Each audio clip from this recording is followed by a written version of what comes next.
deals and advice from our sponsors. And we also take turns flinging insults in our season-long league that we've been running for 10 years now. My co-hosts, my league mates, my family, Eric Walker, my co-host this evening, and Joey Williams, founder of the After Action Network for Disabled Vets. He actually is running a veteran event tonight, so he will not be here. But he'll be here next week. So a few words about one of our sponsors, Thrive Fantasy. Right now, Thrive Fantasy will match any $20 deposit with a $20 sign-up bonus. Just use the promo code FANTASYFLING. Now, a little bit about Thrive Fantasy. They have actually eliminated the need to do countless hours of research because they only ask you about the top-tier athletes in a respective sport. All you have to do is choose 10 out of 20 player options, prop options to build your lineup. The more points a selection is worth, the riskier it is. Thrive has awarded over $1.3 million in prizes since launching in 2018.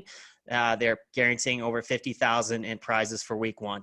With a $20 deposit, they will give you a $20 sign-up bonus when you use the promo code FANTASYFLING. Now, normally what we're going to do is open up the show breaking down the hot plays the past week, the hot DFS plays. But it is week one, so that's obviously not going to happen. We will actually premiere the show by telling you a little about our league and our most recent drafts. So we have been running our league for about 10 years. It's a season-long league. It's family. It's friends. We talk a lot of shit. There's no love in the league. We know that because no girl has actually been able to survive the league. It's claimed several relationships. And the relationships that are still going, they are only going because the female actually left the league. So, Eric, as far as the draft recap, some of the best and the worst, in your opinion, from last week. Yeah, absolutely. To add on to what you were talking about, our league is kind of like the show of the league. We've got a few players, which we'll get to at some point, but we have some interesting players. Some who pay a lot of attention, study, some who roster bait a little too much. It's been going on for, I think, 8 years or so, 10 years, somewhere around there. But we do have a lot of interesting players, some kind of a good mix of everything. As far as the recent draft we just did, there were a couple interesting things that happened. Alvin Kamara fell to 106, which isn't a huge deal, but there's some players taken in front of him I thought was kind of odd. Some of the picks that I guess we'll get into the guy named we call Taco. Can't call him Taco, but he's our Taco. He actually had a really good pick. Miles Sanders at 209, I thought was one of the best ones that came out of that. Matt picked up Jarvis Landry at 812. I thought that was a really good pick. I mean, he's 5 rounds different from Odell Beckham, and I don't think he's going to finish anywhere near that far away. And you actually picked up Laviska Shenault at the end of the 13th round. I thought that was a pretty damn good pick because that guy is an absolute stud. He's comped to Julio Jones and Michael Thomas and a bunch of really good players. So he could turn out, as long as he can stay healthy, he could turn out to be a beast. Some of the fails, Gatlin taking Sony Michel at the beginning of the 6th. Say what you want. He is a homer, more like a college homer than anything. Yeah. But Jerry Jeudy continually goes in the 9th round. I thought that was a little early. And got to throw it at you, Joey. You took 2 quarterbacks in the first 9 rounds of a 1-quarterback league after taking Mahomes. So that was a pretty big fail as well. Didn't like that pick. What about you? Did any of them stand out to you? Any good, bad, in between? Yeah, pretty much all the ones you said. I will say Laviska Shenault was a great pick when I took him. No, it's kind of funny because here we have Polish Paul. He shows up, no mocks done, no cheat sheet, and he actually went out and had himself a decent draft. Looking at some of the guys he picked, Derrick Henry and Miles Sanders back-to-back, Evans, Juju, Keenan Allen, Drew Brees, AJ Green, Hunter Henry, Madison, Slayton, Pollard. Wasn't too bad. Sometimes I think like Paul's fucking with us. Like he's just trolling us all. He pretends to be really bad. And then something like this happens. He actually does pretty well. My dad, I mean, come on. Senior Rodegara. I love my dad. He tends to have some homer drafts, not super good. I think he did well. Started out with Dalvin Cook at 1.5. Came back, took DeAndre Hopkins, Kenny Holiday, Raheem Mostert, Lockett, Waller, Lindsey. I feel like where he got Lindsey, I've been saying this for a while. Melvin Gordon has been overdrafted. He's been going in the third round. He didn't look amazing in camp. He was having some little bit of issues at times with the altitude, and Lindsey looked great. So I just felt like, well, and then the depth chart came out today, and they were listed as co-starters. So I kind of felt like, Melvin Gordon's being overdrafted, and maybe him and Lindsey need to be closer to where they were in the rankings. So get Lindsey at 7.5. I felt like that was pretty good. Judy, it sucks. I wanted him. I've had 2 drafts. I have one left tomorrow. I've wanted him in both leagues, but he went in the 9th round in both leagues. It's both leagues, a little too rich for my blood, but is how it goes, I I think that was guess. a great pick on the Lindsey But one. yeah, then he finished up with Brandon Ayuk. Yeah, absolutely. And then I liked your draft. We always seem to have whatever it is, we always pick right next to one another, and then we like steal each other's picks the entire draft, Every whichever year. way we're going, of course, with the snake. Yeah, and then of course, we are going to do a walk of shame segment, of course, in this league. This is going to be a weekly segment. It kind of fits in with the theme of the fantasy fling. So, well, who would you say your walk of shame? What's the walk of shame move for you in the draft? Honestly, it is maybe because I'm not a fan of Worst his, pick. but I think Sony Michel in the 6th round was the worst pick. I'm not a believer. He had one good playoff run, and that's about all he's done. He had he's just not a great. I mean, I'm not, so let me preface this with, I'm not a stats. I don't have every single stat of every guy. I'm more of a Mm-hmm. film guy, but I'm not an expert at film. But if you watch him on film, he looks slow. It looks like he cuts slow. It looks like everything he does, he just doesn't look explosive at all. I don't think he's their Yeah. guy. The news came out recently. This happened before, but Damian Harris went on IR, so maybe it's not as bad of a pick at the time. Though I still don't like it. I still think he's a bust and not a great pick there. What about you? Yeah. I got to go with Russell Wilson in the 3rd round for Gatlin. I mean, and that's just one of the walk of shame moves for the night, because he was supposed to sing "Loser" by Beck, his league punishment, and he has not sang that song yet. So it's not looking good for Gatlin. Pretty sure you can't play in this league if you don't fulfill league punishment dues. I'm just gonna throw that out there. Yeah, well, we happen to Uh, choose the same guy. The guy who lost the league last year. Both of our picks for worst pick in the draft were the same guy who lost last year. So that this is might say true. something. He is supposed to perform something, so hopefully by the next time we do this, it'll be our intro. Yeah. And just to go back, just one thing I was going to say, you had mentioned the Lindsey thing, and I completely agree. Like, again, if you watch them on film, Lindsey kind of looks like Eckler. They look very similar as how they move Oh yeah. and how elusive and how quick they are. Eckler looked way Yeah. quicker. He looked a lot faster than Gordon last year. And Lindsey's Yeah. going to be the same. If you watch him on film, Lindsey looks like the better running back. He looks a Yeah. lot younger. He looks like a quicker. He makes cuts quicker. He makes Absolutely. decisions. I think him in the 7th versus the 3rd is a no-brainer. Yeah.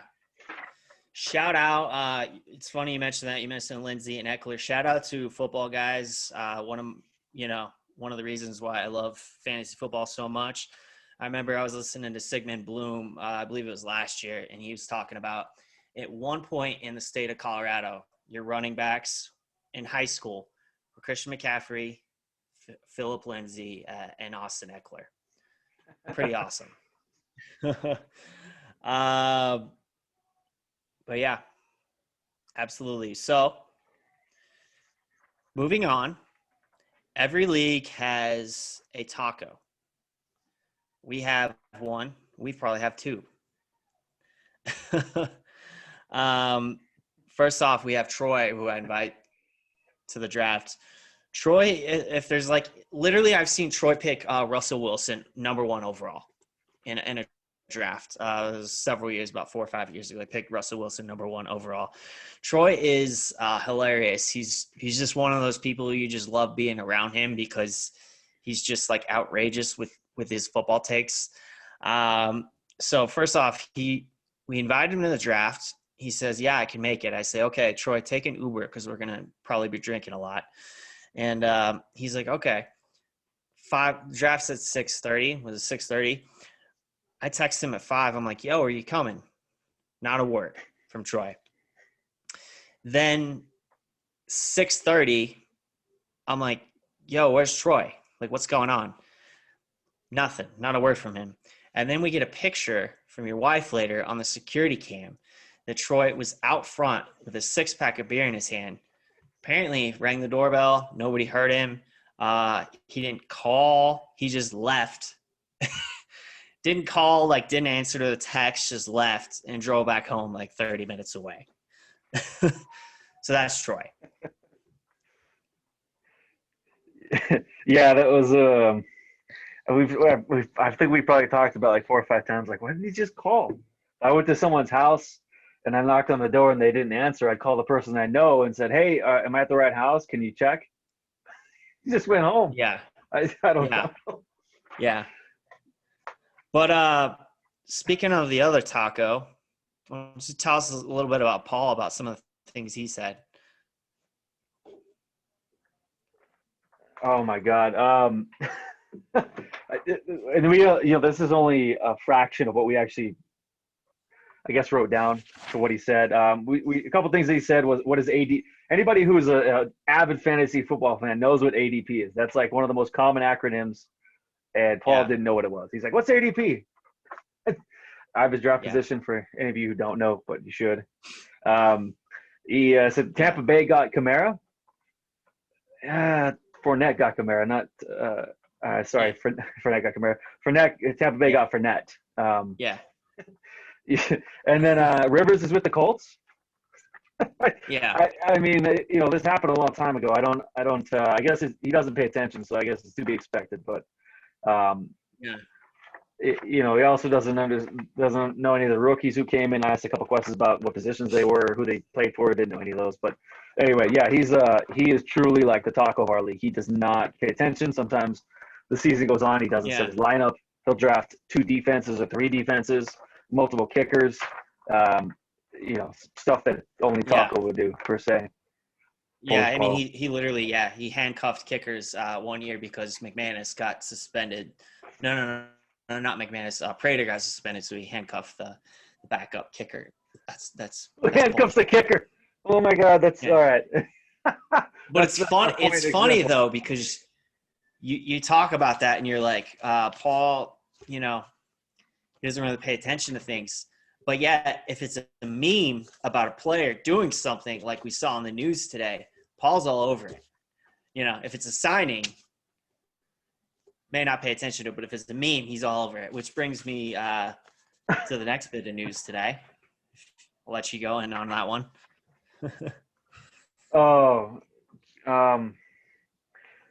Yeah. So earlier this morning, 2020 has been kind of full of shitty news. Been dealing with this since March, but apparently Odell Beckham likes to be shit on. There was a segment of these ladies' podcast. I'm sorry I can't reference it because I don't know what it is. I forget the name of it. I just saw a clip. Yeah. But they basically said that he was trying to hook up with this girl and he wanted her to take a picture of her on the toilet while she was taking a shit and send it to him. She basically said, "Hey, when you come visit me, don't shower for 24 hours. Don't clean up. Just come completely dirty." So he's into some weird shit. And speaking of that, someone in our league, Troy, made a comment that I guess intended. Yeah. What did he said something? He said, I would take the biggest shit on Odell if he wants to pay me big money for it. That was from Troy. He went there. There's a couple.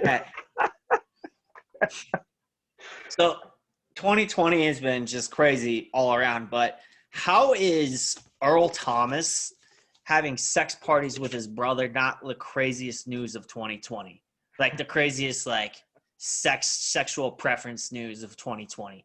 And then Odell Beckham apparently likes to be shit on. So we found that out today. That's even worse. And apparently we have someone in our league who would shit on him for a lot of money. So And I got to give credit to Paul. He did come up with a pretty funny joke. I don't know if it was his own or if he stole it, but he said, does this move Odell Beckham Jr. the number 2 slot behind the Landry? Yes. I thought that was pretty well, clever. He probably stole that because I saw a lot of similar jokes on Twitter. But like I said, all I know is I drafted Odell Beckham early last year, and of course, I lost to you. You lost to me in the championship. That's right. But and mainly because Odell Beckham shit all over my team during the playoff stretch last year. Most of the year, but mainly during the playoff stretch. So now it all makes sense. Yeah. There's some news that we weren't going to actually talk about necessarily, but it came up and it's pretty big. One of them, although this is a DFS, defense is part of a DFS podcast. Looks like Von Miller is out for the year. He's going to get a second opinion. He's I guess the tendon. I guess he's been ruled out for the year, and he's trying to get a second opinion, but it doesn't look good. That's huge for the Denver DFS. That's like losing Khalil Mack or Joey or Nick Bosa. That's a massive blow to the defense. That's huge. And you're a Bronco fan. I mean, you're in it all the time, so it's. Yeah. Ever since Peyton, Broncos just can't have nice things. It's funny because when we won the Super Bowl, we signed so many free agent guys to win the Super Bowl. The TJ Wards of the world, the Aqib Talibs, the DeMarcus Wares. I told everyone, I'm like, listen, the Broncos sold them their soul to win a Super Bowl. And everything that's happened since then, it just felt like that. Like the defense, they brought back the same defense, but they had no quarterback. They had no offensive line. This is like the repercussions of when you sign all these high-priced free agents and then you lose out on some of these middle-tier guys who, end up going on to other teams for more money because you can't pay them because you signed guys like Aqib Talib and, blah, blah, blah. And then it's like they finally get somewhat good again, and then they lose. They lost Chubb last year. This year it looks like they're losing Von Miller. So that was part of their formula this year. The offense is going to be better, but they got Chubb and they got Von Miller, and they got obviously their coach. He's a defensive guy. So we'll see. But it's not looking good DFS-wise. They already lost Chris Harris. So, I mean – and it could have an impact on the offense. We'll see. Definitely not going to be as good as it was. But anyways, speaking of, talk about week 1. Who are your hot plays of the week?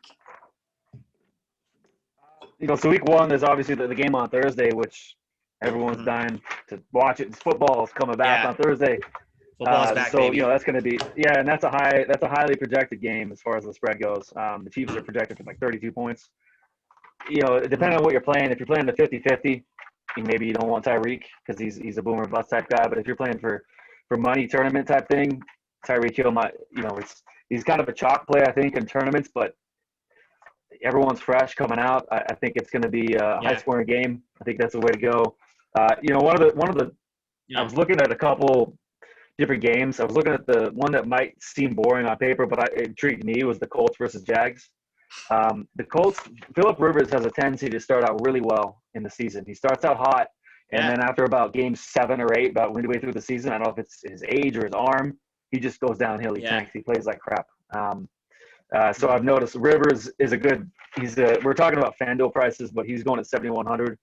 That's somebody who could give you a decent amount of points. The Colts are projected to be a pretty good, the Jaguars are projected to be kind of a bad defense. And here's the thing though, we don't know. It's week 1. We think we know which defenses should be good and bad, but we don't know. We're surprised every single year. So it's all just a kind of somewhat of a guessing game. You look at who they drafted, moves they've made, but we don't know 100%. So Well, here's the thing. Not only do we not know like every normal year, this year is anything but normal. True. So all we know is what we're hearing from guys in camp. And you see it all the time. There's these dudes who fucking kill it in camp. And then preseason games. And we're talking preseason games. Yep. Stadiums are half full. Preseason games come and they shrink. So what's it going to be like this year when there's no preseason and these games actually matter, you know? Yeah, And there might be a little rust coming out, you know. yeah, Might be a little rust. But as far as for me, the Saints Bucks game, I'm taking all the receivers in that game, any of them. Michael Thomas, Chris Godwin, Mike Evans. I think they all have good games. I think that's going to be a pretty high scoring game. I'm excited to see that with Brady behind the helm. And then the other one for me is the Cleveland Baltimore game. Whether it's tournament or not, or 50-50 games, I'm going with Hollywood Brown. And also the spread on the game, which is a 7.5 point spread. But I think Hollywood Brown at 5,900 can just destroy it. All he needs is one play to double up what you need to meet that. So some other really good plays I liked is Antonio Gibson is going for 4,600. That's got to be a steal. I mean, he's projected to be the starter for the Bryce Love is behind him, but Adrian Peterson's gone. Peyton Barber sucks. Antonio Gibson might be an awesome play. I mean, he's a dart throw, but he is the starting running back, and they're playing against I think the Giants. To double check that, but and outside of and Barry McLaurin, it's not like they're stacked on offense and they have a lot of mouths to feed. No, man, not at all. And they don't have a great quarterback either. So right, and Peterson's gone, and obviously the other jackass is gone, and probably will never play in the NFL again. So enough about him. The only other one that's kind of I think could be a really good play is Hayden Hurst. He's the tight end of the Falcons. One tendency that Matt Ryan has to do is when he gets in trouble, he checks it down. That's why Austin Hooper had such an incredible year. He could be an awesome play at only 5,200. So those are the ones I have. I really like the Minshew Chark stack. I think that could be pretty awesome. But as far as the best plays, those are the ones I have. Those 5 or 6. Yeah. Absolutely. What about you? What do you have for hot plays or games? Yeah, absolutely. Obviously you start the year with Kansas City and Houston. That's exciting. But there's some guys in that game, most definitely on both sides. Pretty stoked about. As far as the main slate, the 3 I'm kind of looking at: New Orleans and Tampa. You got Breeze versus Brady. That's crazy. We're gonna get to see that game twice a year. Both those two teams right now are looking to be stacked, and that could be fireworks twice a year. Vegas does have that at 49.5 points, one of the higher games on the slate, so they think that too. Certainly Atlanta and Seattle, same thing. We got Matt Ryan, Julio Jones, Ridley on one side, and then on Seattle, Russell Wilson. You got a guy who I think is going to take that huge step this year in DK Metcalf. I've had 2 drafts. I've got DK Metcalf in both drafts. Pretty stoked about it. And then Baltimore, Cleveland. That's another high one. I'm with you. I drafted Hollywood Brown tonight. In fact, Lamar Miller. It's a good pick. What can you say? Lamar Miller is sensational in fantasy football. If we're just looking at like quarterbacks, some of my guys, I know he's pricey, but you got Lamar Miller. What am I saying? Lamar Jackson tonight. He's 8,100. Dude, he's going against the Browns. Like, how could you not like that matchup this week? I do like Breeze too. It's 6,800. Breeze went through a lot of shit in the offseason. About a comment that he made, and he retracted it almost immediately. And, he did take some of the right steps. His teammates, some of the guys who were closest to him, actually came out and supported him after, he changed his tune. 6,800. I think Breeze, I love the addition of Emmanuel Sanders. I think that's really going to help them. Per Schefter and Ian Rappaport today, Kamara was closing in on an extension. They're doing all the things to make that run. I really like him to come out this year on fire. A couple other guys, the quarterbacks that I like. Cam Newton. everyone called it before it happened. And then the Patriots were being all sly about it. Then they finally signed him. I think this is a dude who was once a league MVP. There's a chip on his shoulder. He's now playing with Bill Belichick and Josh McDaniels scheming. I'm not saying he's going to be the MVP, but $6,100. We got McDaniels all this time to scheme. I like him this week. And then Burrow. There's something about Burrow. So, full confession, I'm a Broncos fan. When the Broncos were top 5, when they were flirting with a top 5 pick, I did not want them to play lock because I wanted them to keep losing and pick Burrow and then let that figure it out. If Burrow takes over and ends up being the franchise, you trade lock, blah, blah, blah. I wanted Burrow because I saw him play at LSU and he was fucking incredible.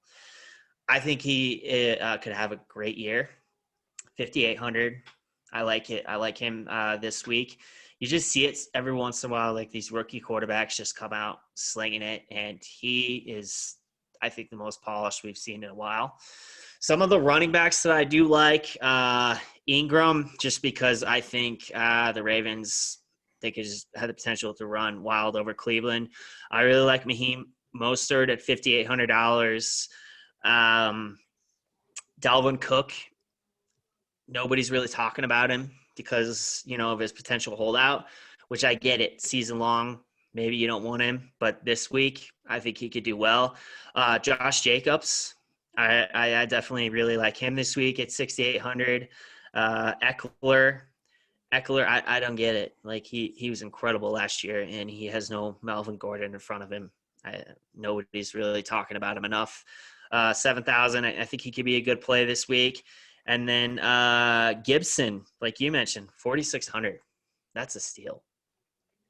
Steal. 4,600. He's a starter. You got to have that guy.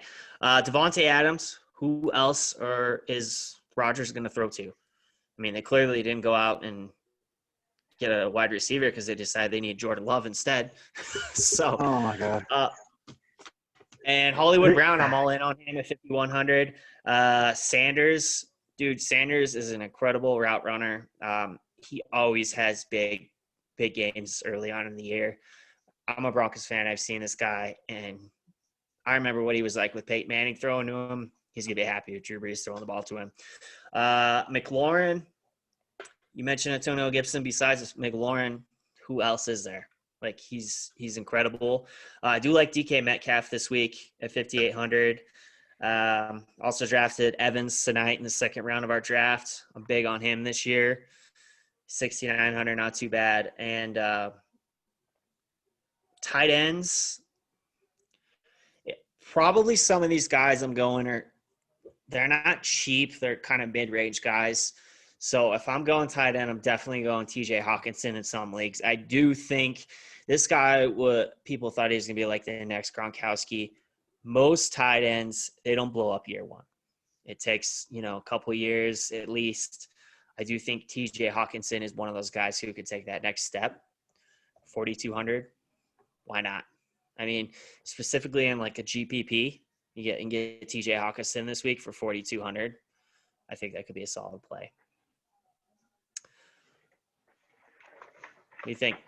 No, those are good picks, man. I like those a lot. I'm kind of on the lower. Like usually when I do DFS, I stick on the lower end. I don't pay up for tight end usually. Yeah. But I definitely like Hawkinson. He showed last year that he could be a stud.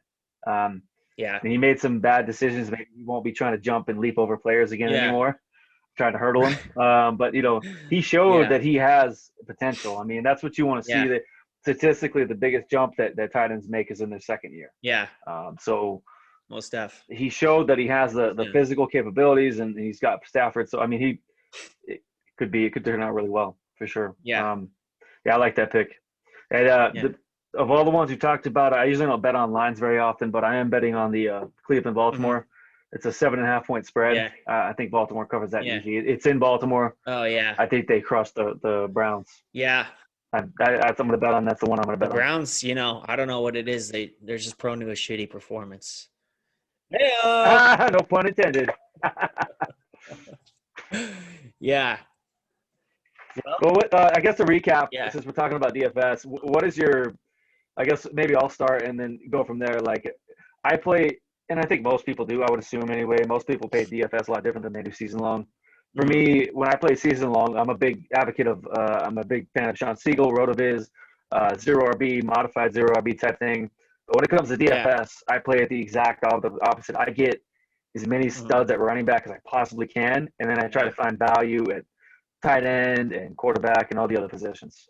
So I play it pretty much exact opposite. If I get, I know sometimes it's extremely priced, but McCaffrey or any Yeah. week, Dalvin Cook at any week could put up 30 points easy. So Yeah. those type of players. What about you? What kind of Yeah. strategy you usually implement as DFS goes? Obviously, tournament and or Yeah. GPP and it's a little different how you play it, but yeah.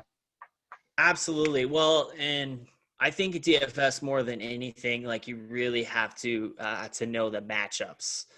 Um, season long, like if you get guys, just off of like talent, like on upside, you want to draft for depth, but you're also building a roster. It's like the proper balance. DFS, like every week, it just like comes down to matchups.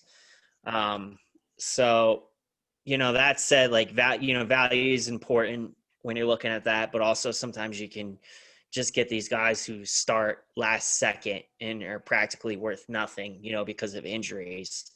Their price is just outrageous. So, Antonio Gibson. I'll say that when it comes to DFS, I, you know, take what I say with a grain of salt. I've never won big money in DFS. I've won money, but I'm not a millionaire by any means, never won anything like that. Um, Everyone on this podcast, me, Eric, and then Joey, our vet, who's running a vet event this evening, we've all played season-long fantasy football. Just even in our league, we've been doing it 10 years. We've all won multiple championships, and we've played in other leagues. Eric, I know you've done like every type of league, like dynasty, like best ball, like you name it, guillotine. Um, so we're all good in like the season long format. But in DFS, we love it, but take what I say with a grain of salt. At least I can speak for myself. That is why that we have partnered with DFS Army, as they're the experts. They turn average Joes into DFS pros. And we are happy to announce we've actually partnered with them to provide you a VIP membership at 20% off. So use promo code FANTASYFLING at checkout. If you want to win big in fantasy sports, you need to be armed to the teeth with the right players to take you there. Level up with the DFS Army VIP membership. DFS Army, turning average Joes into DFS pros. Use promo code for Fantasy Fling for 20% off. Got anything else? I think that's it, man. I think we covered. It's our first podcast. It'll only improve from here. Yeah. We'll also be part of the DFS Army, so we will take their advice and learn from it and give better advice too. So it's going to be kind of win-win. Absolutely. And to be honest, we've been drafting like crazy this week. I have another draft tomorrow. So on a Tuesday, crunching the DFS info a little fast for week one. But yeah, that's a wrap. We will see you next week. See you then. Fantasy